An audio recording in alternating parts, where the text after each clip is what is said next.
Hey everybody, Nick here, and today I got a review for you of this little guy right here. This is a very interesting watch, the Greg Stevens design GSD-4M.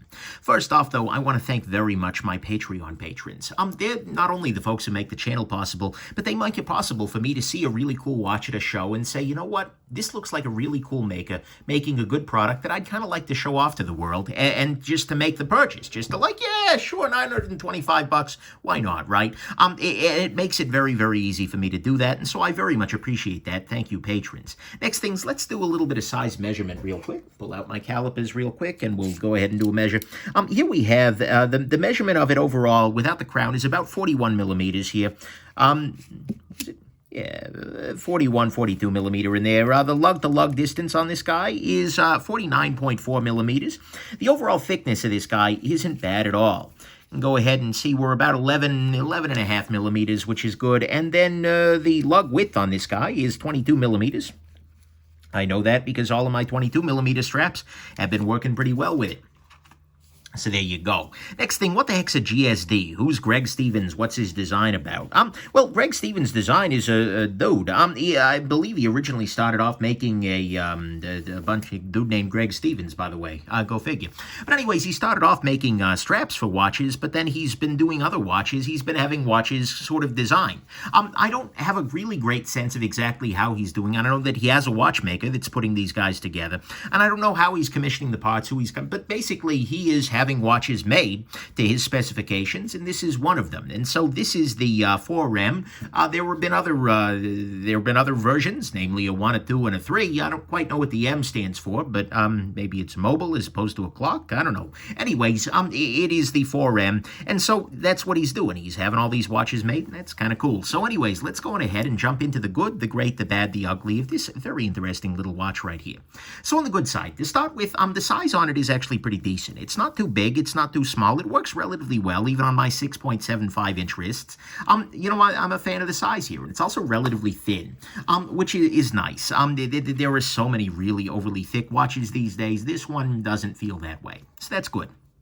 Next thing, you have a bunch of different finish options here. Well, actually, you've got 3, basically. You've got a steel version, which is what this is, in case you can't tell. You have a DLC coating, a black-coated version, which is pretty attractive itself, but not necessarily my style. And he also offers the option to do some kinds of polishing on the edges of the lugs here, as well as leaving those guys unpolished. I went for polishing because I am a little bit fancy. But nevertheless, you have a couple of different options here, which is a great thing. Next thing, the movement on this guy is quite good. It's an Elabore, I'm sorry, I don't freaking speak French. But it's an ETA 6498 movement. Now, this is a weird movement. It's a very unusual one for the channel. In fact, the first of its kind I've had on the channel.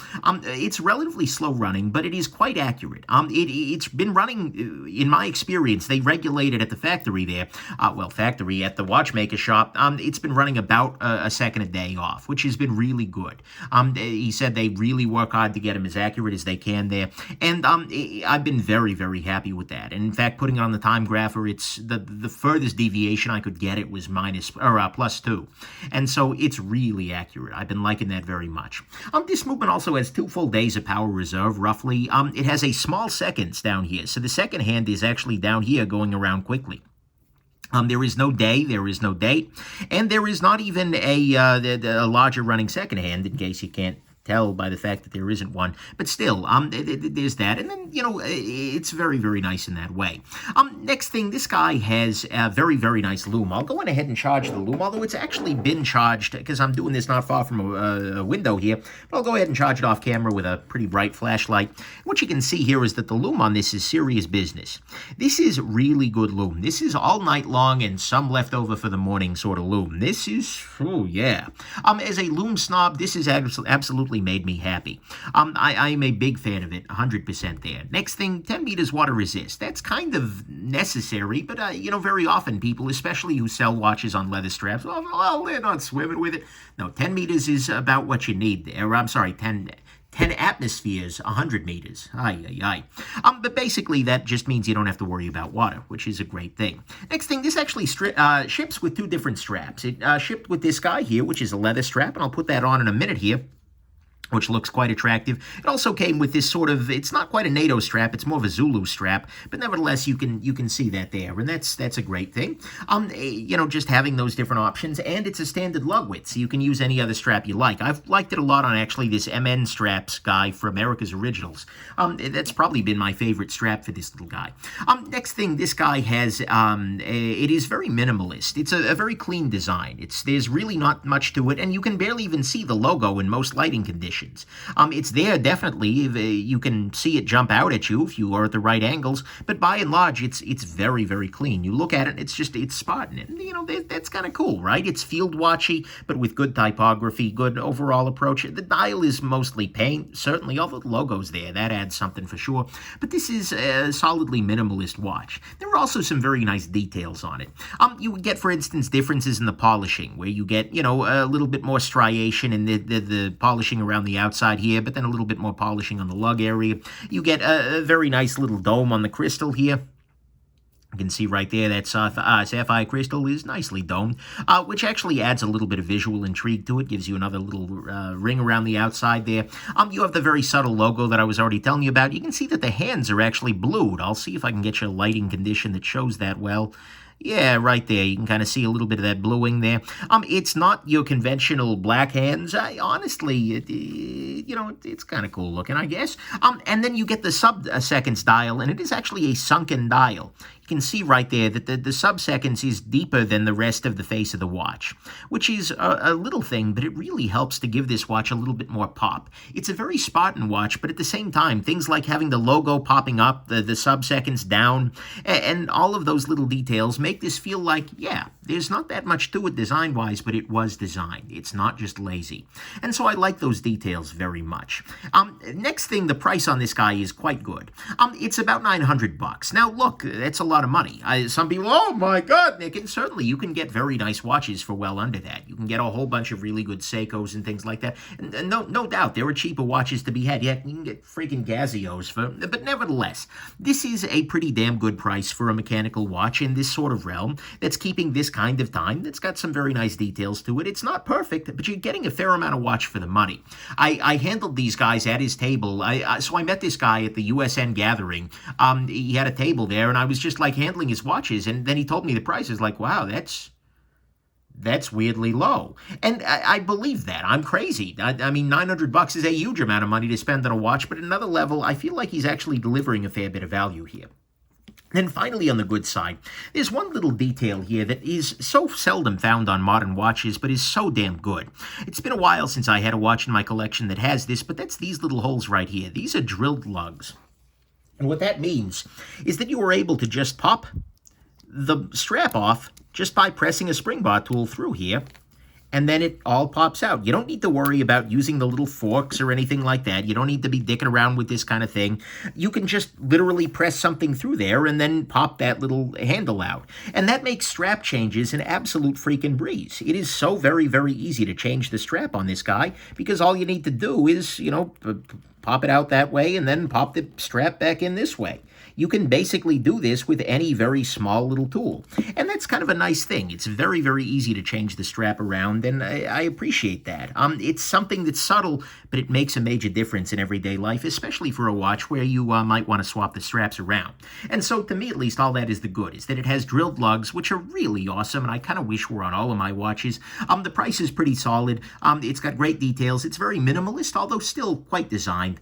It ships with two different straps, 10 atmosphere water resistance. And by the way, he has a bunch of different straps. He was showing me, this one was cut out of an ammo bag used by, Czech soldiers in World War II. He's got all kinds of crazy strap options there. I ended up going fairly vanilla here, but nevertheless, that's always a beautiful thing. You have what was I saying? Oh, the 10 atmosphere water resist. It ships with a bunch of different straps. Said that already. Solid loom, nice movement, steel a DLC in a very nice size. Now, you may be asking yourself, Nick, what gives? Why aren't you just flipping the watch over to do that? Well, I kind of wanted to save something for the big reveal. The thing that blows me away, and the absolute grade on this watch is as follows. Go ahead and zoom in here. Okay, holy crap.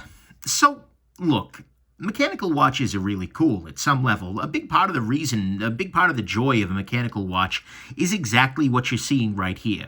The fact that all of the timekeeping is not being done using a quartz crystal or a battery or a vibration or anything like that. No, this is exactly a bunch of little gears in there and a little spinning wheel that you see going back and forth right here. That is how this watch works. In fact, you can see right down here the pallet fork, which is keeping time, and the escapement. You can see right here the lever that you use to adjust the timing. You can see all the little jewels that this is a very, very nice looking movement. This is beautifully done. You can see it's got some decoration on it with those stripes on there. Even the screws look good. You can see as you wind the watch, you can see those wheels turning right there. Winding, winding, winding. So as I wind this watch, I'm doing that, and it's working as we speak here.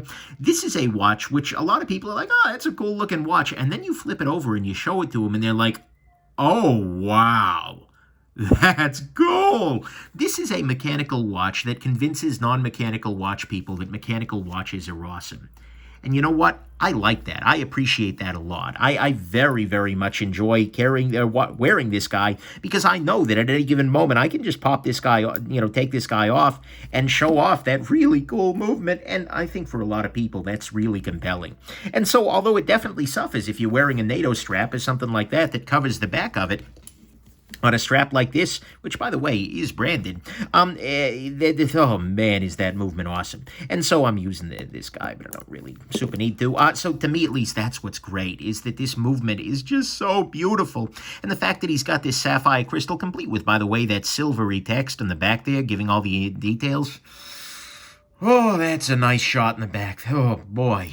So, to me, at least, that one's the great. Oh, man, is that freaking great. On the bad side, a couple of things. To start with, one thing you do notice there is no rotating weight. You know, the way that an automatic watch works, like, for instance, the Omega that's on my wrist right now, as you can see here, this also has a sapphire case back, and you see a different size escape wheel going on the back there. But timing wheel. But nevertheless, you see that there's a weight here that rotates. And that winds the watch for you. So just wearing this watch around, for instance, you end up charging the watch. And so you really will, if you wear it every day, you'll never run out of juice. This is a hand wind only watch. There is no such weight. That allows for this amazing look in the back there, but it definitely means that you are going to spend time winding your watch on a regular basis. And you can see here I'm winding. The nice thing about it is that when you get to the end, when you've fully wound it, it actually, stops you. You can't wind it any further. And so that's a good sense of what's going on here. And with about 2 days worth of power reserve, if you forget for a little while, you can do that. But I found myself in the morning as I'm sitting there waiting for the bus, just, casually reach down. And because it's not a screw-down crown, you can do this while it's on your wrist. There you go. And it just stopped, so I can't really turn it anymore. So it's fully wound. But I'd find myself just winding it as I was sitting there waiting for something. Or just, it's an easy enough thing to do. It makes me an absolute freaking hipster. I hear Tony Scullambrini of EverydayCommentary.com screaming in my ear right now, you freaking hipster. But nevertheless, yeah, that's the thing. Next thing, there is no date on this guy. This is something that I missed, but actually, again, not as much as I expected to. Because it turns out that, very often if I need a date, I can just pull out my phone or something like that. I definitely wish that there were a subtle date window on this guy, but you know what? It doesn't hurt me as bad as it needs to, and I know for a lot of people a date window would completely ruin the aesthetic here.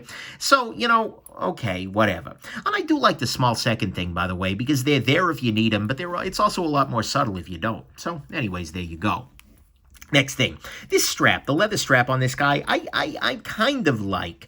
The problem with it is that I have relatively small wrists. And so for me, I end up wearing it very, very, and so as a result, you end up with a bunch of thickness down here on the other side of the strap. I sort of wish that they did a deployant style strap for this guy, kind of like this one does right here. This is a Barton band that I've hacked to a deployant clasp. But nevertheless, this is definitely a very thick bracelet, or a very thick strap. strap. And having as much left over on my wrist as I do, having relatively small wrists, it's a little bit less than ideal. I'd love to see a deployant option, especially as we're starting to creep up in price on these guys. Next thing, the hands on this guy. The blued hands are nice enough, but I feel like a little bit of actually a bit of silver around that would really set it off. I think the blue with some of the other color, it's a design choice. It limits things a little bit, not too much, but it's definitely something to keep in mind. Also, I'll say, this uses what's called a vintage loom, meaning that you've got a combination of, out here, the individual seconds are white, but then there's kind of a yellowish, creamish color for the main stuff. They're trying to recall the vintage sort of look. For some people, that drives them crazy. For me, it's okay. I don't know whether I'd prefer this guy with all white loom or what, but whatever it is, it's a thing. Next thing, one thing I will say about the loom is that it does look a little bit awkward when it's in the full sun. So I'll go ahead and I'll charge it. And I'm just going to charge it a little bit more lightly this time. But what you can see here is that this guy ends up looking, even if you're looking at it, there's still a little bit of a lime green cast to it.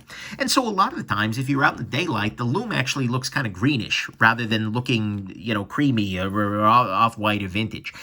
Look, I'm not complaining because the loom on this is excellent, but that is something you want to keep in mind. And if you're looking for that very clean aesthetic, having that little bit of lime green there can be a little bit strange. Completely nitpicking here, but at $900, you can do that. Then finally, on the bad side, buying these guys isn't super easy, meaning that, for instance, as of the time of review, this guy wasn't listed on the website. However, he promised he's going to get that fixed. You can just email the guy or Instagram the guy, Greg Stevens Design.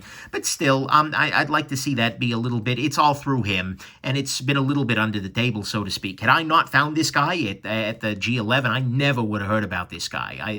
It would have been like, who the heck is Greg Stevens and why do I care? So I'd like to see an easier workflow there. So to me, at least, all that is the bad, is that the buying it isn't easy. The loom looks a little bit limey in full sun here. I might prefer silver hands, and the vintage loom is going to bother some. The built-in leather strap is quite thick on there. There is no date to it, which I do miss, and there is hand winding only, which I don't actually, that doesn't bother me as much as I expected it to. On the ugly front, there are two ugly issues here. Both of which, well, actually, okay, one of which is not really the fault of the watch, it's the movement itself. So this is a movement that was purchased from the ETA Movement Company. That's sort of how it works, and so it's an off-the-shelf sort of thing. But one downside of this movement is on most watches, if you pull the crown all the way out, the second hand stops. This is what's called hacking. And what that allows you to do is to set the second hand exactly. This guy does not. When I pull this all the way out, I can adjust the hour and the minute hands, no problem, but the second hands just keep ticking along, or the second hand, that is, just keeps ticking along here. And that's not really great, because unfortunately, that means that you are never going to be able to get the seconds exactly accurate. The only time, in fact, that you can get an accurate seconds hand is if the watch is run fully out of steam, so to speak, and you are you're restarting it, and you can kind of see where the second hand is, and then start winding right around the same time as when that's accurate. Then you can get something accurate, but still, that bugs me a lot. That's something that I really dislike, and I find it to be pretty ugly, even though I know it's a limitation of this movement, and for a lot of watch people, it's like, oh, it doesn't hack. Well, who cares? Who needs seconds anyways? Like, that's your job, accurate timekeeping. Anyways, I digress. The other ugly issue about this guy is that it is sort of a limited edition thing. He's going to make, he's made a bunch of these, and then when they're gone, he'll do the next model. I never like limited edition stuff, especially when it's artificial. I prefer when makers are willing to say, well, if we make some more of them, then yeah, if it's popular, I'll make some more. Either way, I kind of get it, and it's a small maker, whatever, but I would prefer to see this guy just available, and then if he runs out, if he sells out, he can make some more. Whatever, not a huge deal, but limited editions are always just going to be ugly to me. So to me, those are the ugly things, is that it is a non-hacking movement, and it is a limited edition, which isn't amazing. Final conclusion-wise, I have a really strange relationship with this watch at this point. At some level, I should hate this damn thing. At some level, this should drive me completely crazy, because it's super simple, it's relatively unpolished, it's a little militaristic. Pardon me. It's dateless, it's hand-winding, no bracelet, not even a bracelet option. It's kind of faux vintage, it's non-hacking, and it's kind of a limited edition. Pardon me. The hatred is just, it's overwhelming me here. So I should really, really dislike this watch. But this is one of those cases where the whole is sort of greater than the sum of its parts, because it's also beautifully sized. It also has a movement that is very nice in all ways but one. It has it's got good water resistance, it's got drilled lugs, a nice minimal design here, some very nice details, this amazing view in the back here, which brings me so much joy, and a price that is nice enough that I really can't get too bad out of shape. I mean, yeah, it's not hacking, but okay, $900 for this? Okay, I can deal with this. Yeah, the loom looks, but okay, $900. And so at the end of the day, I saw this guy at G11, at the gathering, and it was like, wow. That's way, and I told him right there, I'm going to let you keep these guys on the table because I don't want to, I want you to be able to sell out here. But I'm going to be in touch with you, and indeed I was, and indeed and so when I bought it, I was really excited. When I realized it didn't hack, that kind of knocked the wind out of my sails a bit. But then I figured, you know what, I own it. Let's give it a shot. Let's give it some time to grow on me. And oh boy, did it grow on me. It grew on me a lot, and it's to the extent where I really like this guy. I would go so far as to call this guy a gem. I feel a little weird saying that about a non-hacking watch, but this guy has definitely won my heart in a way that not a lot of watches have. And given that it's at a price point where it's just like, you know what, that's pretty solid, I feel like I'm happy to give this guy some more time in my collection. I ain't saying forever, never say never, but it's not in any hurry out the door. Sure, there are things I'd like better, and I am still trying to find the perfect strap. For me, actually, this little DMN strap has been my my kind of strap of choice for it, generally speaking. Unless I'm trying to be fancier, that little approach seems to be, it works pretty well. Unfortunately, it covers that beautiful movement, but you know what? It works quite well. Functionally speaking, it looks pretty damn good. I've been a fan of that. So, still trying to find the perfect strap on it, but nonetheless, this is a very nice contrast to my normal sorts of approaches. It's a very nice watch, generally speaking, and it's not so expensive that the sale price is burning a hole in my pocket, and it's a very nice thing to convert people to mechanical watchmaking, because if you take a look at that, that'll win over all but the most frigid of hearts, so to speak. So this is a cool watch. This is a watch that I like a lot. It's a watch that I am actually glad that I purchased, and it's a watch that has shown me that maybe I'm a little bit more broad in my tastes. Sorry, I'm showing off the drilled lugs here. Oh, well, I'm still not a brilliant man. But nevertheless, it's a watch. Good God, guys, I am just an idiot here. It's a watch that is much better than me, just generally speaking. It's a pretty damn good one. So I am absolutely going to stop fighting that battle, and I'm just going to tell you that I'm keeping an eye on Greg Stevens' design, because this is really cool, and if his next piece is anywhere near this good at this kind of price point, the 5M, well, who knows? It could be one better. So anyways, there you go. I hope this has been interesting to you, and have yourselves just an absolutely wonderful rest of your day. Bye now.